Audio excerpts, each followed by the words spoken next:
Buenas tardes, hermanos. Les damos una cordial bienvenida y nos da mucho gusto volver a estar en contacto a través de esta transmisión. Y vamos hoy a meditar en la palabra de Dios en un capítulo que está en el Evangelio de Mateo. Por favor, busque en Mateo capítulo 11. Y hoy vamos a ver este mensaje titulado Tráele tus dudas y cargas a Jesús. Tráele tus dudas y cargas a Jesús. Y voy a dar lectura a los versos del 1 al 6, Mateo capítulo 11, versos del 1 al 6, y dice así la escritura: Cuando Jesús terminó de dar instrucciones a sus 12 discípulos, se fue de allí a enseñar y a predicar en las ciudades de ellos.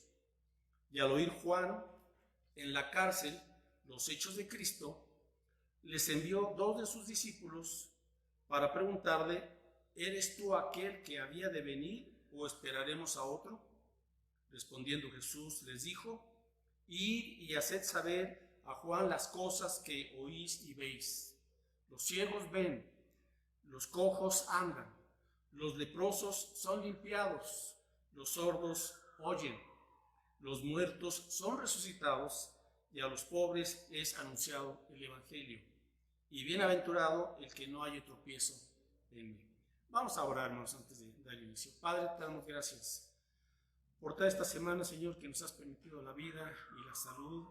Te damos gracias por los cuidados que has tenido para con cada uno de nosotros. Te damos gracias, Señor, por la provisión, por el alimento diario, por, Señor, disfrutar de tantas bendiciones tuyas.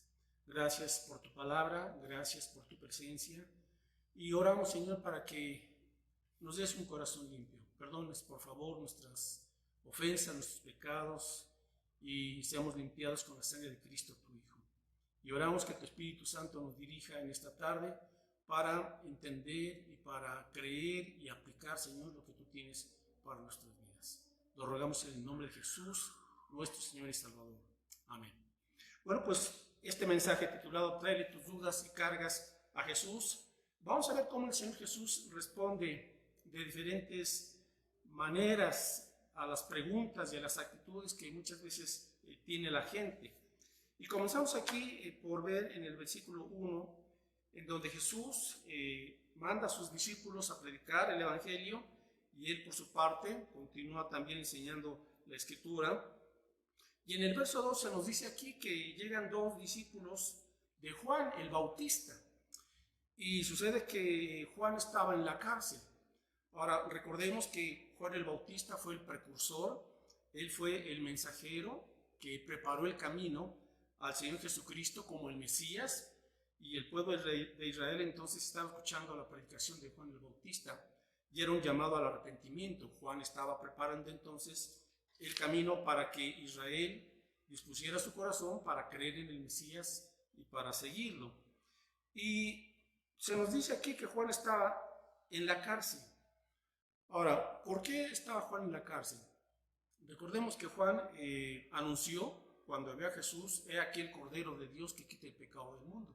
Y también fue el mismo Juan el Bautista quien bautizó al Señor Jesucristo y quien vio descender al Espíritu Santo en forma de paloma, confirmando así que efectivamente Jesucristo era el Hijo de Dios y el Mesías prometido a Israel.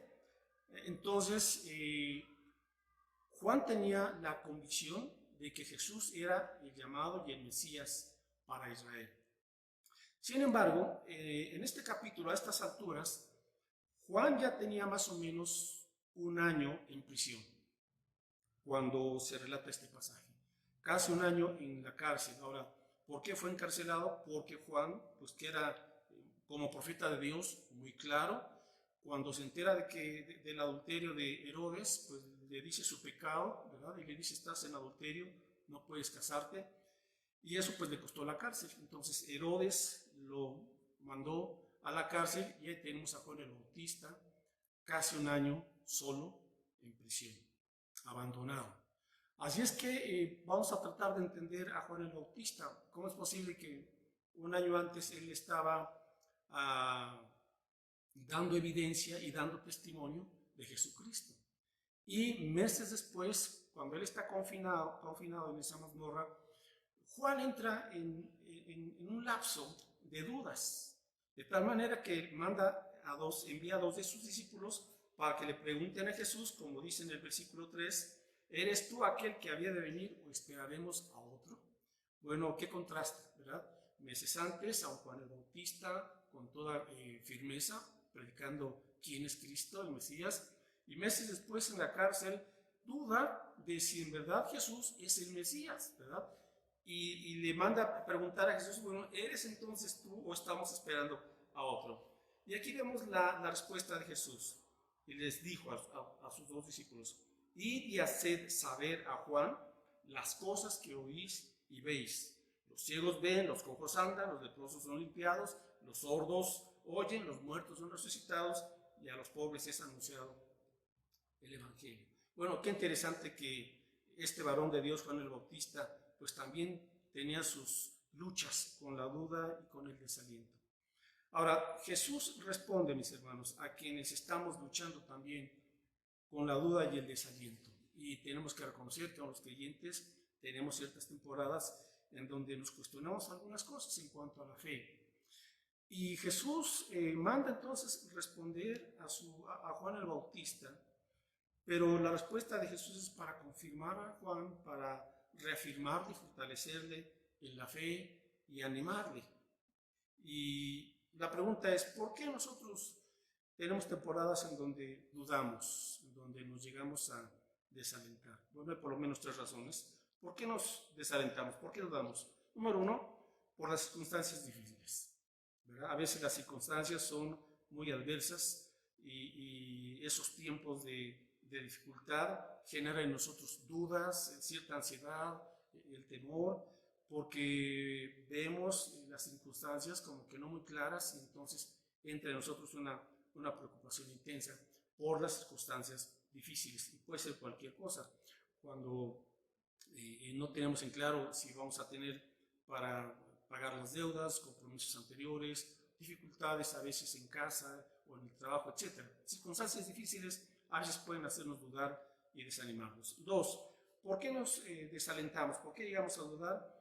Por el limitado conocimiento y el conocimiento incompleto que tenemos de la persona y de la obra de Jesucristo.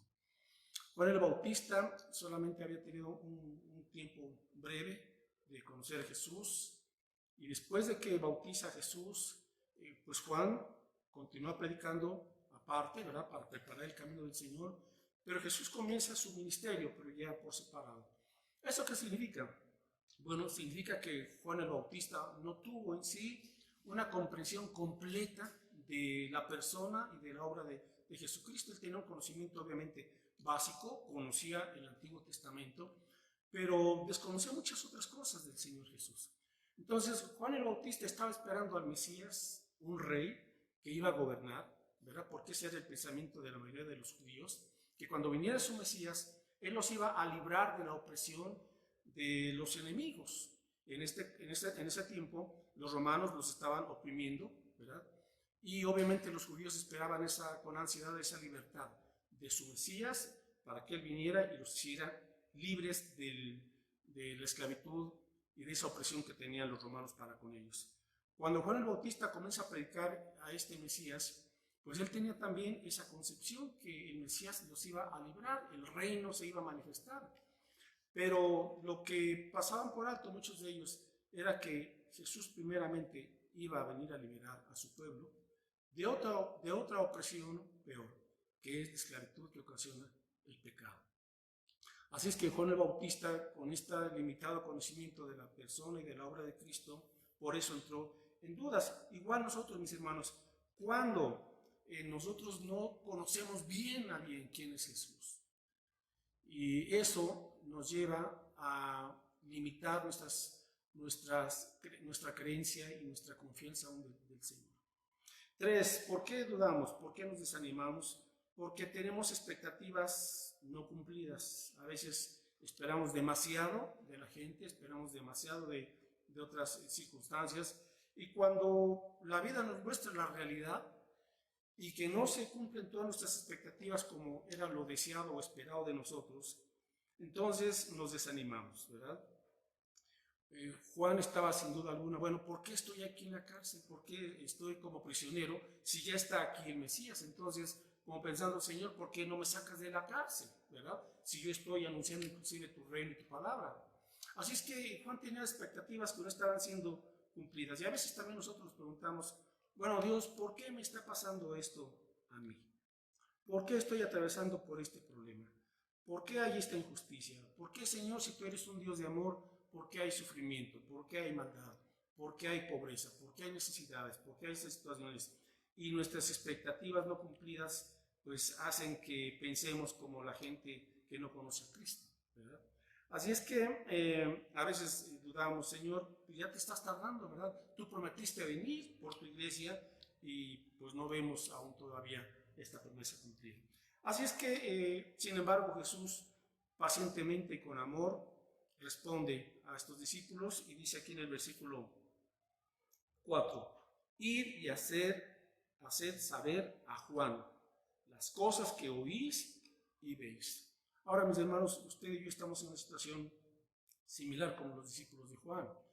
Tal vez yo creo que los discípulos de Juan estaban igual dudosos, porque si su maestro estaba dudando, pues imagínense también a ellos en cuanto al llamado del Mesías.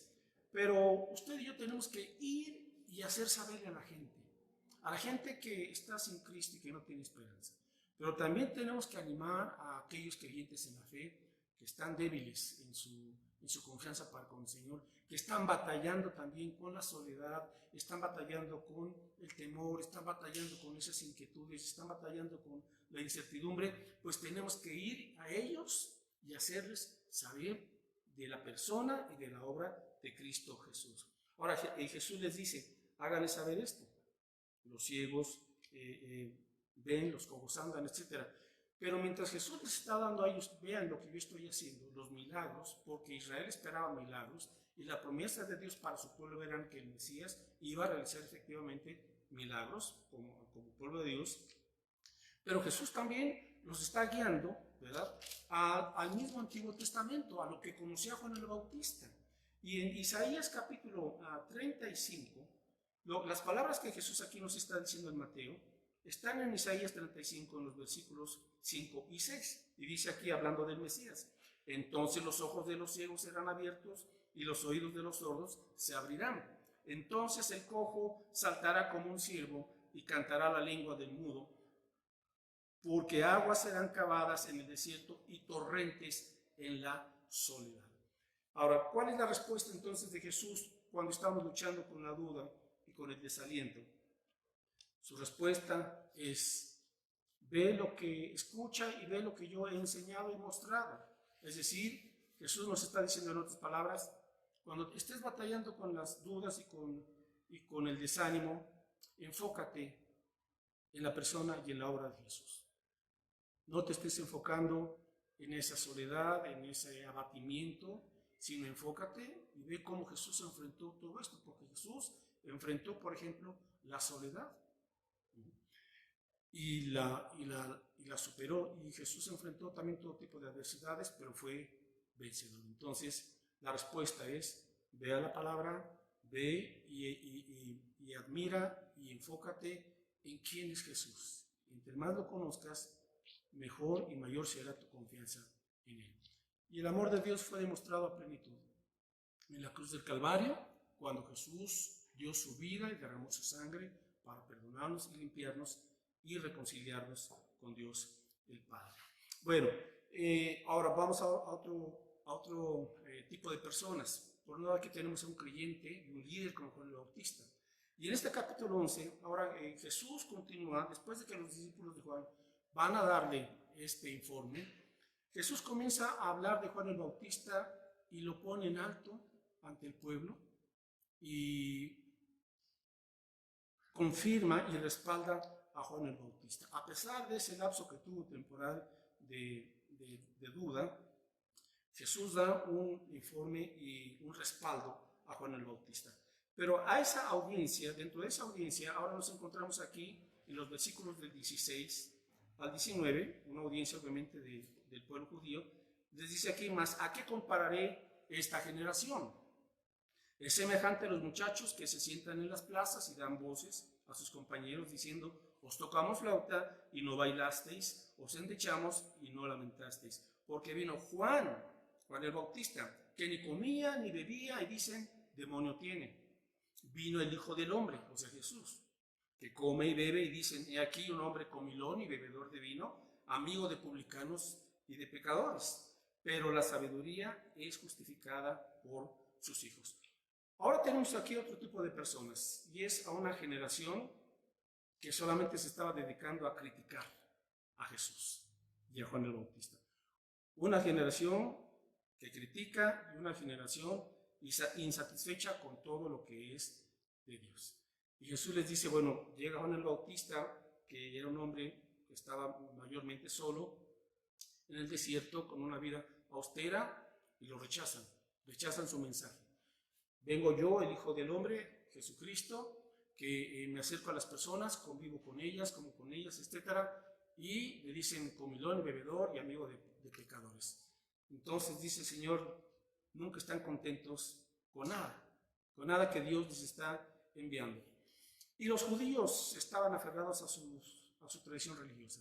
Una tradición religiosa llena de ritos, llena de reglas, llena de normas morales, pero vacía. Porque esa religión que habían ahora más bien cambiado o alterado los fariseos y los escribas, no estaba transformando a la gente. Sus enseñanzas religiosas más bien estaban oprimiendo al pueblo de Israel. ¿Por qué? Porque estaban enseñando reglas, pero estaban vacíos, una religión vacía, sin Cristo, y sin Cristo gobernando, y sin Cristo como Salvador de sus vidas. Pero a fin de cuentas el Señor les dice: bueno, ustedes no quieren comprometerse ni con lo que enseñó Juan el Bautista, que era el arrepentimiento, ni con lo que yo estoy enseñando, el arrepentimiento y también el reino de Dios. Entonces, ¿qué es lo que quieren? Lo único que hacen es estar criticando y están insatisfechos. Bueno, hay una generación o gente que forma parte de esa generación o actualmente de esta sociedad que igual, ¿verdad? Nunca están satisfechos, nunca están contentos y siempre están señalando y cuestionando a Dios. Antes de que viniera esta contingencia, bueno, pues decíamos cuánto tráfico, cuánto trabajo, no tengo tiempo para estar con la familia. Bueno, y ahora que no hay tráfico, que puede uno trabajar en casa y que puede uno estar con la familia, a veces están peleando en casa. Bueno, ¿quién nos entiende, verdad? El punto entonces es, la respuesta de Jesús es: el que tiene oídos para oír, oiga. Dice aquí, está en el versículo 15, el que tiene oídos para oír, oiga. Es decir, aquí estoy, entonces escuchen el mensaje y recíbanme como su Señor y Salvador. Ok, continuamos ahora con otro tipo de personas que están aquí escuchando este mensaje de Jesús. Vamos al verso 20, Mateo 11, 20. Entonces comenzó a reconvenir o a reprender a las ciudades en las cuales había hecho muchos de sus milagros, porque no se habían arrepentido, diciendo: ay de ti, Corazín, ay de ti, Betsaida, porque si en Tiro y en Sidón se hubieran hecho los milagros que han sido hechos en vosotras, tiempo ha que se hubieran arrepentido en silicio y en ceniza. Por tanto os digo que en el día del juicio será más tolerable el castigo para Tiro y para Sidón, o sea, dos ciudades perversas, que para vosotras. Y tú, Capernaum, que eres levantada hasta el cielo, hasta el Hades serás abatida, porque si en Sodoma se hubieran hecho los milagros que han sido hechos en ti, habría permanecido hasta el día de hoy. Por tanto os digo que en el día del juicio será más tolerable el castigo para la tierra de Sodoma que para ti. Bueno, ahora Jesús responde a una sociedad que es incrédula e indiferente. Entonces, estaba caracterizada Israel por muchos tipos de personas, ¿verdad? Y en esta ocasión había un segmento de gente que eran los incrédulos e indiferentes. Aquí Jesús comienza a mencionar algunas ciudades: Corazín, Betsaida y Capernaum, donde él estuvo mucho tiempo realizando su ministerio, Capernaum. Y en esas ciudades el Señor Jesús había hecho muchos milagros, como dice él, como evidencia de que era el Mesías. Es decir, fueron una generación que tuvieron muchos privilegios. Vieron al Señor desplegar todos sus milagros y sus maravillas, pero estas ciudades permanecieron sin arrepentirse. Dice, no se arrepintieron. Es decir, fueron indiferentes, fueron incrédulas ciudades hacia la misericordia y el poder de Cristo Jesús. Entonces, el Señor pues tiene que darles una respuesta fuerte. Ahora, en este capítulo 11 es muy interesante las gamas, ¿verdad? Y el tono de voz y de mensaje que Jesús está dirigiendo a su audiencia.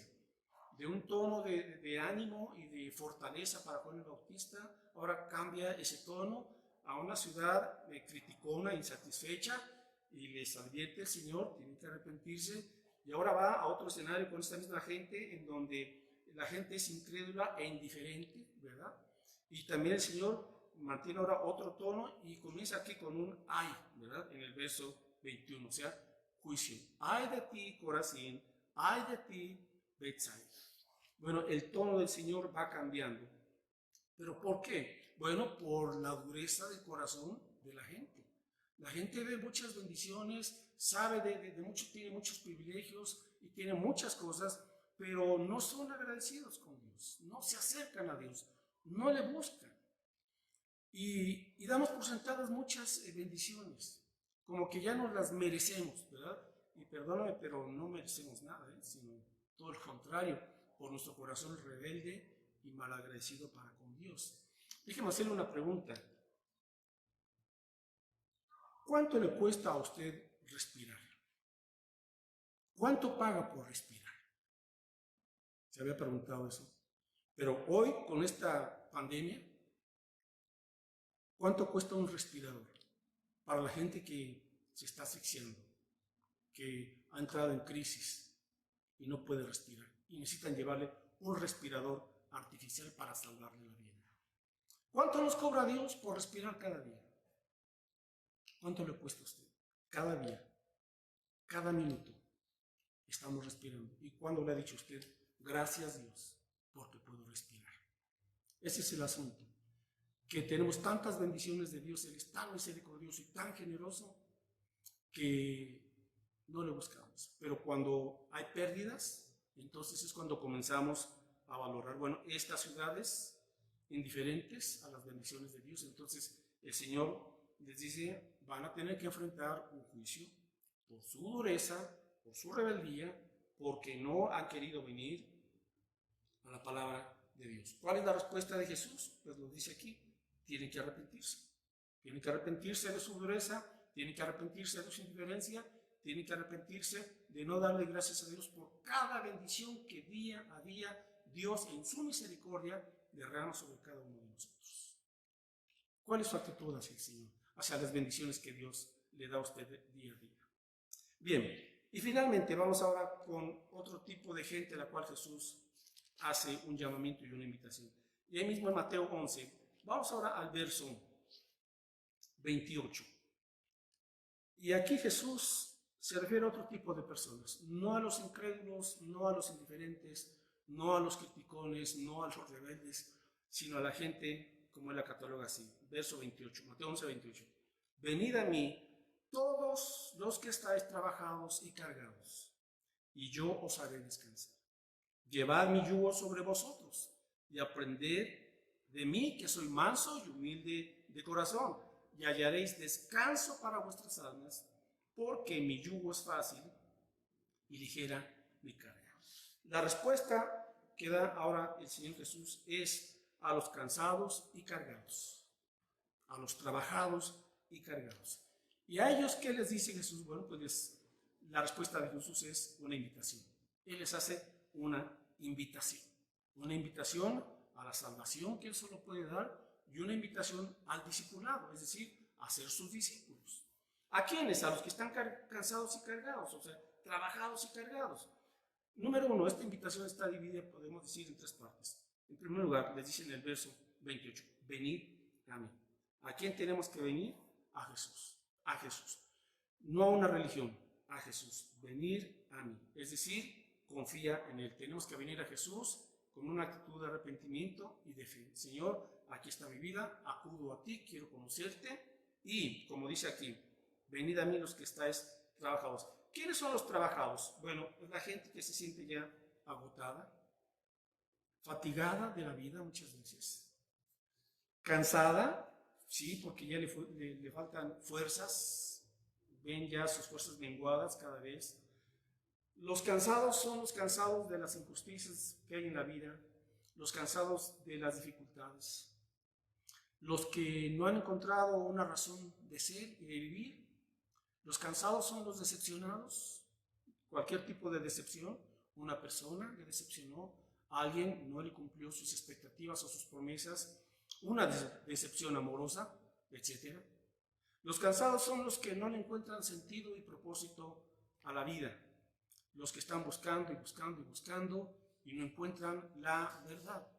Los cansados son la gente que ya no tiene esperanza, y sobre todo en estos tiempos, ¿verdad? La gente dice, esto ya se le acabó, ya no hay más remedio. No, espérese, hay esperanza y aquí hay un plan de Dios, y Dios sigue siendo soberano, y Dios está usando todas estas situaciones, como hemos dicho anteriormente, para que la gente se acerque a Dios. Y déjenme decir algo, cuando primeramente Dios en su bondad y en su poder, Él nos permita regresar a la vida cotidiana, pues regresaremos a la vida cotidiana, pero por favor no regresemos igual que como estábamos antes de esta recesión o de esta crisis. Por favor, tiene que haber un cambio. Y el cambio se está dando ahorita, no lo espere para después. En esta transición, en este punto de quiebre, tenemos que hacer cambios delante de Dios, cambiar nuestra forma de pensar, cambiar nuestras prioridades, cambiar nuestro estilo de vida, porque no podemos regresar a la normalidad viviendo como antes vivíamos, por favor. Estas grandes crisis traen grandes bendiciones si son aprovechadas y bien entendidas. Entonces, no desaprovechemos esta crisis, por favor. Hay gente que dice, ya quiero salir de esta. A ver, permítame primero preguntarle, ¿ya Dios ha hecho un cambio en su interior? Porque ¿para qué regresar a lo mismo de antes? ¿A qué va a regresar después de esta normalidad?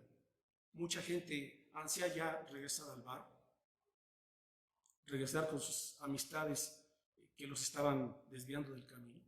¿A qué quiere regresar? ¿A la desobediencia de antes? ¿A su incredulidad?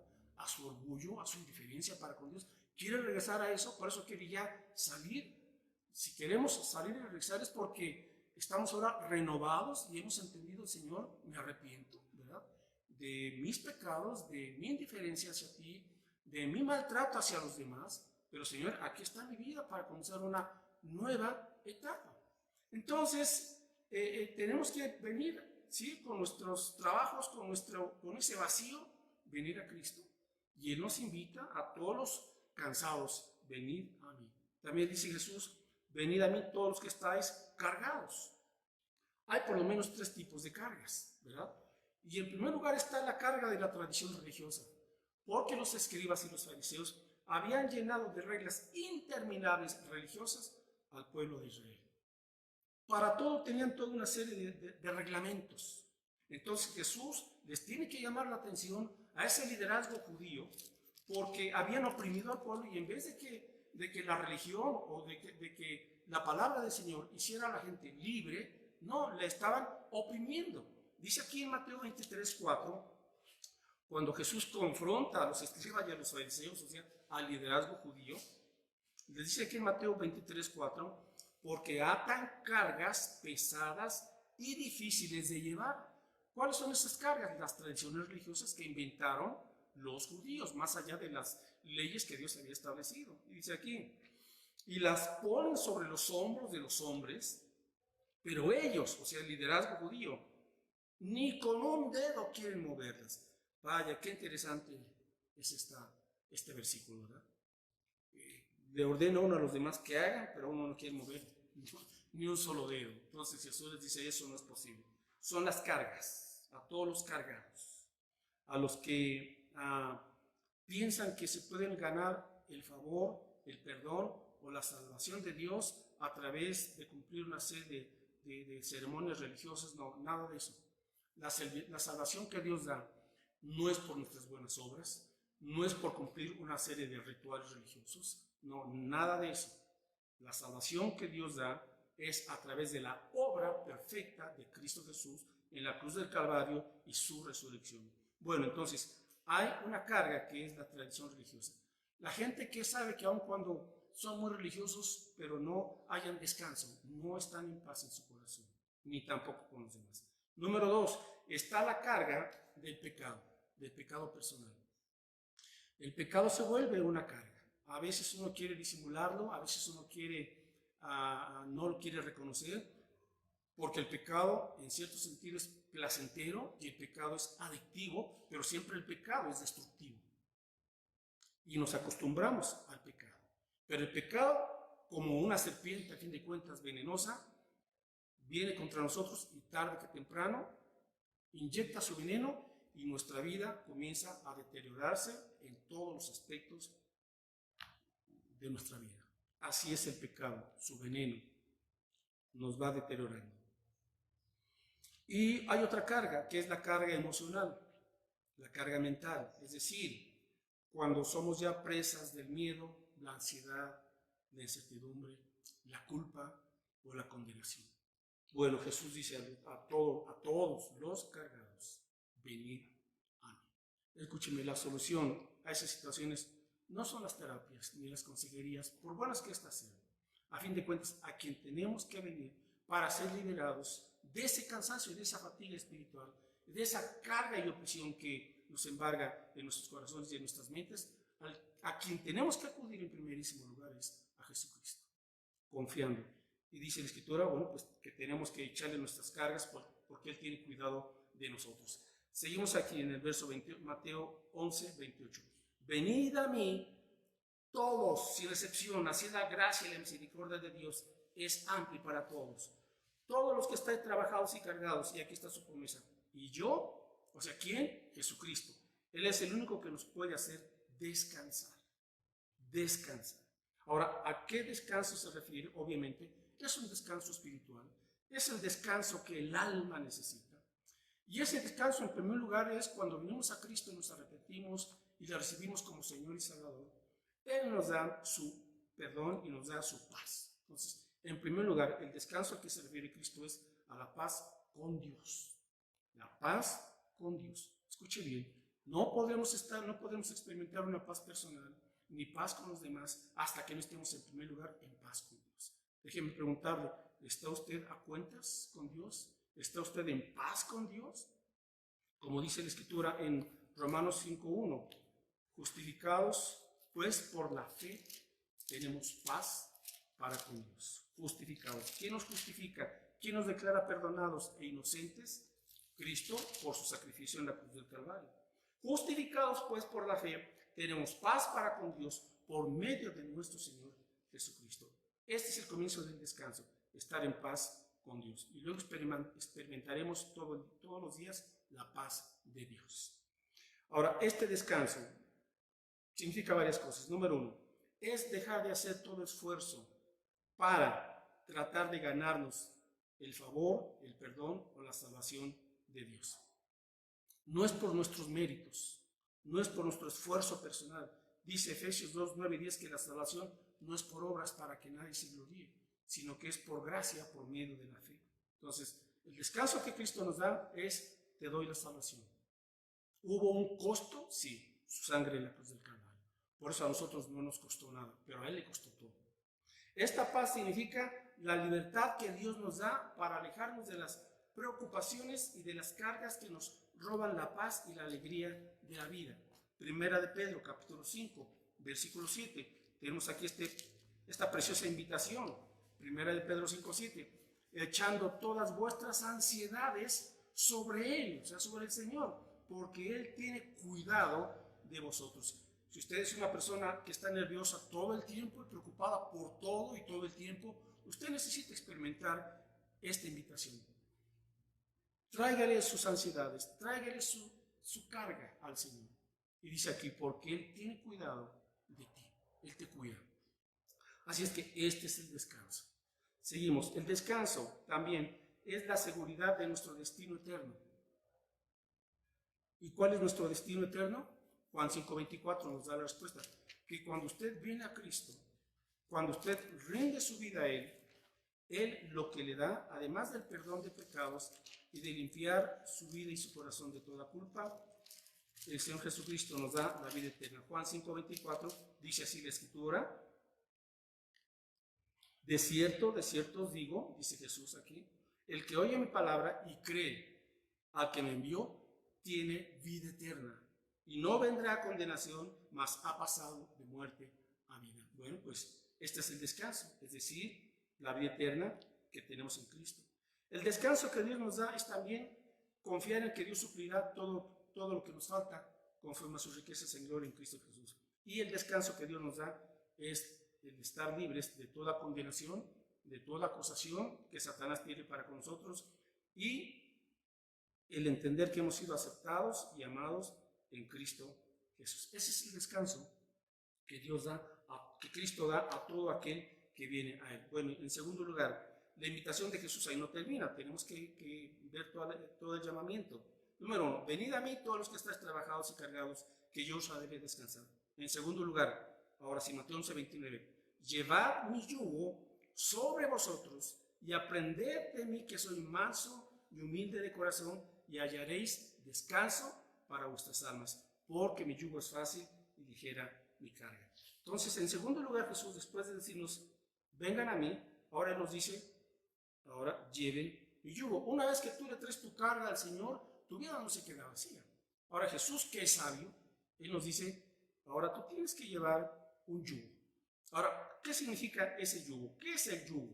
Bueno, el yugo, usted debe de saber, es un tablón hecho de madera que se ajusta al cuello de los animales, en donde ha de ser puesto, y mayormente de los bueyes o de también los asnos. Bueno, en este caso el buey es un animal de trabajo fuerte, así es que cuando en aquella época en la agricultura estaban arando los campesinos, bueno, los bueyes estaban para ayudar en esa labor y se le ponía ese tablón o yugo. Y normalmente había dos bueyes, en donde había un buey más experimentado, más fuerte, y ponían a un buey más joven, ¿verdad?, sin mayor experiencia. Y los unían a través de ese yugo o de ese tablón y lo ponían en el cuello de ambos animales. ¿Cuál es la idea de este yugo? Bueno, lo que pasa es que el animal más joven tenía que sujetarse al animal más viejo y más experimentado. Ahora estaban unidos en yugo. Y la idea aquí de Jesús y en los tiempos de los rabinos era que cuando un discípulo quería venir a un rabí, a un maestro, tenía que ponerse el yugo, es una metáfora, es decir, ahora vas a estar sujeto a las enseñanzas del maestro. En este caso, cuando Jesús nos dice, tienen que llevar mi yugo, o sea, el yugo de Jesús, significa, tienes que estar dispuesto a hacer mi voluntad, la voluntad de Jesús. Eso es ponerse el yugo. Ahora, la gente quiere echar sus cargas sobre Dios, pero no quieren llevar el yugo. Y sabe, así no va a funcionar. Esa no es la fórmula del Señor. Él dice, yo te perdono, te limpio, te doy la salvación, y ahora tienes que tomar mi yugo. O sea, tienes que sujetarte a mi palabra, a mis enseñanzas. Así es que colocar el yugo de Jesús es estar dispuestos a hacer la voluntad de Cristo. Déjeme preguntarle, ¿ya se colocó usted el yugo de Jesús? O sea, ya usted le dijo, Señor, estoy dispuesto, estoy dispuesta, aquí está mi vida. Un yugo simboliza ahora que dos van a andar juntos, dos, Jesucristo y usted, juntos. Un yugo significa que ambos ahora en el arado van a caminar juntos, van a trabajar juntos, van a servir juntos. Es decir, estamos unidos ahora bajo el mismo propósito, el propósito de Dios. Ya no vamos a vivir para nosotros, ahora vamos a vivir para los propósitos de Dios. El yugo significa, ya estamos unidos a Cristo y ahora, Señor, día a día voy a caminar al lado tuyo. Tú me vas a guiar, Señor, y tú me vas a dar las instrucciones. Y dice aquí, de aprender de mí. ¿De quién tenemos que aprender? De Jesús. Él viene a ser ahora el nuevo modelo para cambiar nuestra forma de pensar, nuestras actitudes, nuestras palabras y todo. Aprended de mí. Así es que venid a mí, llevad mi yugo sobre vosotros y aprended de mí. ¿Qué significa? Que ahora usted se dispone para ser un discípulo, un aprendiz. Ese es el punto. Que cuando usted viene a Cristo, usted debe de llevar el yugo de Jesús, su disposición para obedecerle, y usted va ahora a ser un permanente aprendiz, un permanente discípulo. Usted ahora se convierte en un discípulo, es un privilegio ser discípulo de Jesús. Y aquí Jesús nos dice, y van a aprender de mí. ¿Qué vamos a aprender de ti, Señor Jesús? Bueno, en primer lugar, de mi carácter, de mi actitud, que soy manso. Manso. Ahora, ¿qué significa la mansedumbre? Significa alguien que es moldeable. Moldeable. Jesús fue moldeable a la voluntad del Padre. Jesús dijo, yo no he venido a hacer mi voluntad, sino la voluntad del que me envió. Entonces Jesús, en su naturaleza humana, tuvo que aprender a obedecer. Aunque era Dios y era hombre a la vez, estoy hablando en su naturaleza humana, Jesús tuvo que aprender a ser moldeable de acuerdo a la voluntad de Dios. La mansedumbre es fuerza controlada que hace la voluntad de Dios. Entonces Jesús nos dice, vas a tener que aprender a ser manso como yo lo soy. O sea, una persona moldeable. ¿Saben por qué tenemos tantísimos problemas? Porque no somos moldeables. No queremos cambiar nuestra forma de pensar, no queremos cambiar hábitos, no queremos cambiar muchas cosas, no somos moldeables. Y si no somos moldeables, pues vamos a tener infinidad de problemas con medio mundo. Pero cuando entendemos que la victoria y que la tierra es de los mansos, como dijo Jesús, los mansos heredarán el reino de los cielos. Entonces tenemos que aprender a ser moldeables. Pregunta, ¿está usted batallando con alguien el día de hoy?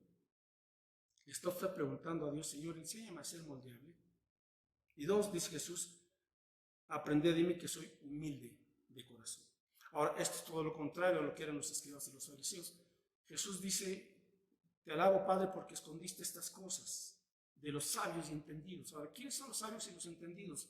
La gente que se siente autosuficiente por sus logros, por su conocimiento. Ahora, Dios no está en contra del intelecto, por favor. El punto es, o soy soberbio, o yo me enaltezco, y yo me paro el cuello, y yo digo, todo se debe a mi esfuerzo, a mi labor, y no reconoces a Dios. Eres una persona soberbia y orgullosa. Y dice Jesús, no, así no funciona el asunto. ¿Quieres que en la vida experimentar el descanso que yo doy? Tienes que aprender a ser humilde. Es decir, vas a hacer a un lado tu orgullo. En otras palabras, debes de tener una actitud enseñable. Enseñable. Si usted tiene, ahora joven, si tú tienes, por ejemplo, 15, 18, 20 años, pues tienes todo lo que aprender en la vida. Pero cuando ya llega uno a los 50, 60, 70 años, etcétera, ya es muy difícil que seamos enseñables. Bueno, Jesús nos dice, y si tienes 80 años, vas a tener que aprender a ser enseñable. Porque vas a tener que desaprender muchas cosas antiguas y vas a tener que aprender de mí. ¿Y qué vas a aprender? La humildad, y vas a aprender a reconocer que dependes de Dios. Y finalmente, dice aquí el Señor Jesucristo, y entonces hallaréis descanso para vuestras almas, o sea, la paz de Dios. ¿Por qué? Y aquí Jesús nos explica. Después de compartir esto, quizás algunos de ustedes digan, no, pero esto es imposible. Bueno, es imposible para uno solo, pero es posible cuando estamos unidos en yugo con Jesús, porque Él se ha comprometido a unirnos. Y concluyo con dos versículos, miren. Uno está en Primera de Juan, capítulo 5. Primera de Juan, capítulo 5, versículo 3. Entonces, sí es posible obedecer y hacer la voluntad de Dios, sí. ¿Por qué? Y aquí Jesús dice, porque mi yugo es fácil. Mi yugo es fácil, o sea, está hecho a tu medida, por decirlo así. Primera de Juan 5:3. Pues este es el amor a Dios, que guardemos sus mandamientos. Y sus mandamientos no son gravosos. ¿Se da cuenta? Por eso dice Jesús, mi yugo es fácil. ¿Por qué? Y aquí viene la respuesta. Bueno, Él dice, el amor a Dios. Entonces, eso significa que ahora un creyente va a ser agradecido con Dios y va a amar a Dios.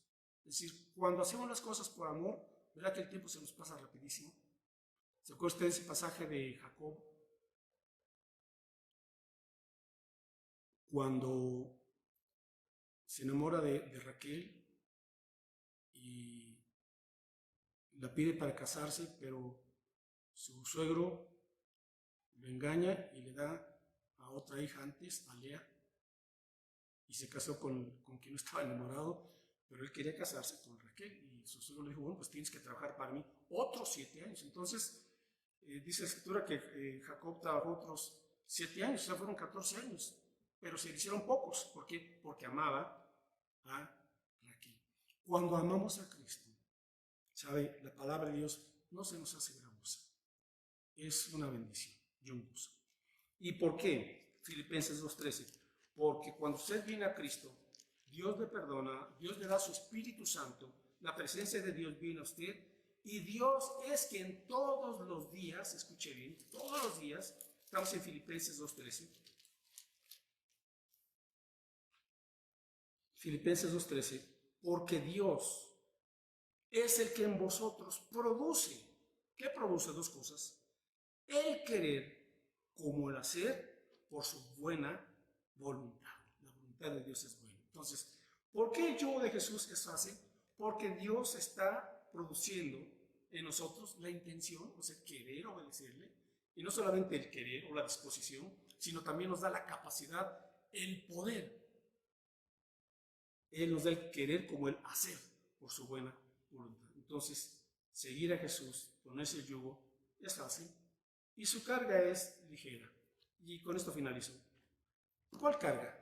Porque se supone que usted ya le puso todas sus cargas. Esa carga de las tradiciones religiosas que oprimen, esa carga del pecado personal y esas cargas emocionales y psicológicas. Todo eso ya lo puso usted a la cruz, en la cruz del Calvario. Ahora Jesús nos dice, lleva mi carga.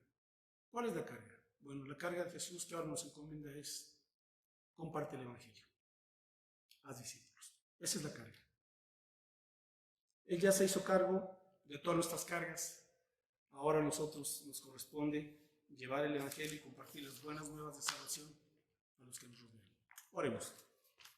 Gracias te damos, Padre Santo, por tu palabra. Gracias, Señor Jesús, porque es por tu misericordia, por tu gracia, por tu soberanía, que nos has llamado para conocerte. Quitaste la venda de nuestros ojos, quebrantaste la dureza y la terquedad de nuestro corazón. Y con tu amor demostrado en la cruz del Calvario, Señor, derretiste esos corazones de piedra. Y ahora, Señor, has puesto tu amor, tu presencia. Has quitado de nosotros esas cargas de opresión. Nos has perdonado, nos has librado, nos has dado la salvación. Gracias, Cristo, porque tú fortaleces también nuestra fe cuando estamos en temporadas de lucha, de dudas, de desánimo. Y tú nos invitas, Señor, para conocerte a través de tu palabra y por fe venir a ti. Señor, aquí estamos delante de tu presencia. Te traemos nuestra vida, nuestro cansancio, nuestras fatigas, nuestras luchas, nuestras cargas. Las dejamos, Señor, al pie de la cruz del Calvario. Venimos a ti, rogando que nos limpies, que nos dé la salvación y que tu presencia, Señor, gobierne todo nuestro ser. Y ahora, Jesús, nos disponemos para hacer tu voluntad, para llevar tu yugo, confiados en que tú eres quien produce tanto el querer como el hacer tu voluntad. Y también, Señor, estamos dispuestos para llevar tu evangelio a aquellas personas que tanto te necesitan. Usa nuestras vidas para dar a conocer tu persona y tu obra, Señor Jesús. Y gracias porque tú tienes cuidado de nosotros. Gracias, Padre Santo, en el nombre de Jesús. Amén. Dios les bendiga, hermanos.